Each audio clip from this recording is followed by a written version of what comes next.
E hoje é quarta-feira e toda quarta-feira a gente tem esse encontro marcado com o quadro Quer Saber.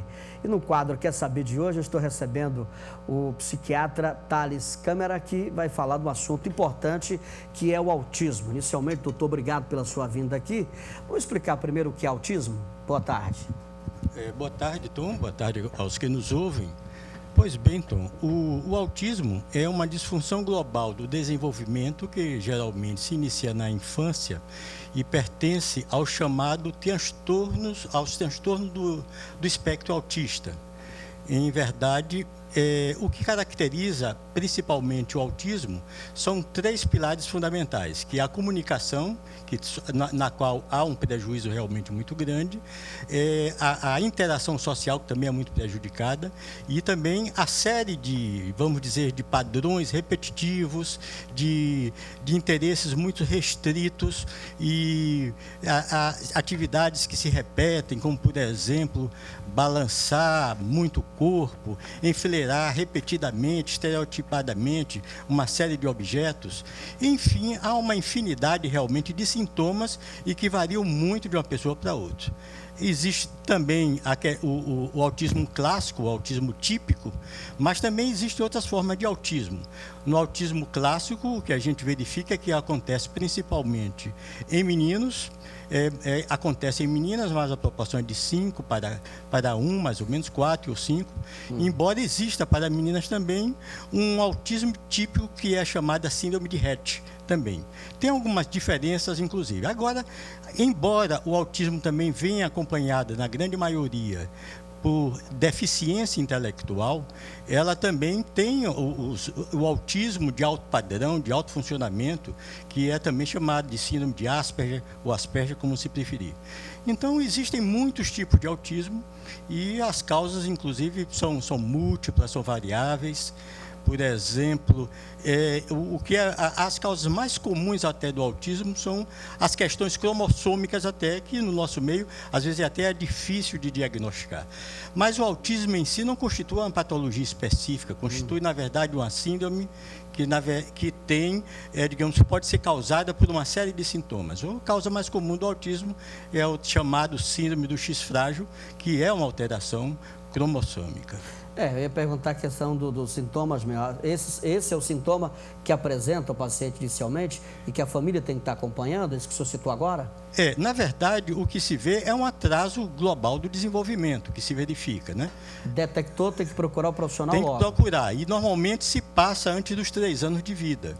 Então, até nos primeiros, em alguns meses, já passa a se notar, mas é interessante que, por exemplo, na síndrome de Rett, o indivíduo chega a ter a menina, principalmente, que é própria da menina, tem até um desenvolvimento normal, mas acontece que depois há uma regressão e com os padrões típicos realmente do autismo, com esses padrões de repetição, com as dificuldades, por exemplo, de fixar o olhar realmente, quer dizer, não aguenta muito, por exemplo, receber carinhos, muitos deles. A gente não pode fazer uma generalização de todos os sintomas. Cada paciente é um paciente? Cada paciente é único, não tem a menor dúvida.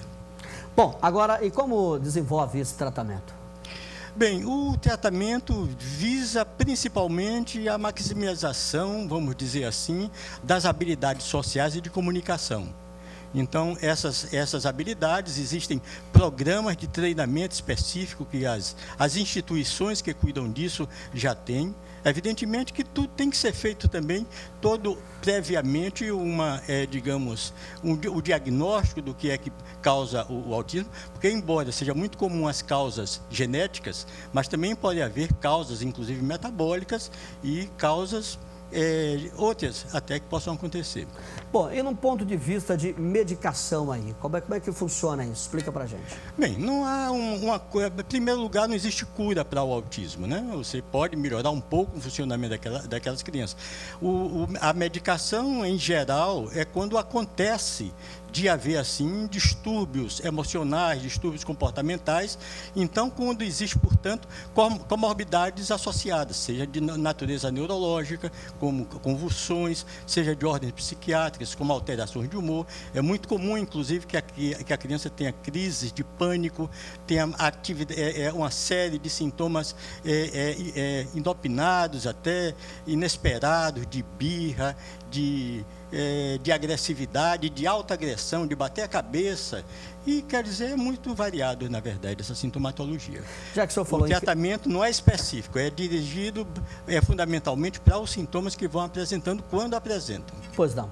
Já que o senhor falou de crianças com autismo podem ser felizes? Seguir uma vida normal? Não tem a menor dúvida.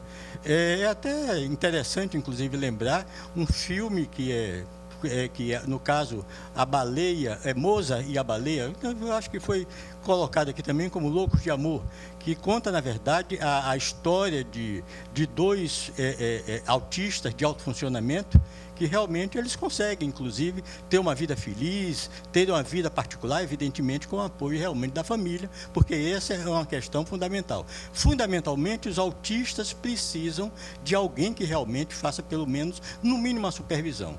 Mas, como eu disse, vem acompanhado muitos dos quadros de autismo, digamos assim, de deficiência, quer dizer, varia muito, desde os casos muito graves a casos, inclusive, leves. Então, a variação é grande. Bom, se podem ser felizes, podem ter uma vida normal, podem estudar, inclusive, né? Em Itabuna nós temos o Núcleo Cuidar e tantos outros que tem no Brasil afora. Pode seguir uma vida normal, né, doutor? Depende do grau realmente que se tenha. O objetivo é esse, a inclusão. Nós temos, inclusive, a educação especializada. Por exemplo, a gente tem o CPEI, por exemplo, que visa, inclusive, isso. Temos o CREAD, temos as APAES. Tem, inclusive, sites que as pessoas podem também se informar, como, por exemplo, a AMA, que é a Associação de Amigos dos Autistas. Então, existem também as próprias brinquedotecas. Claro que tudo isso precisa se definir, porque não é um problema simples.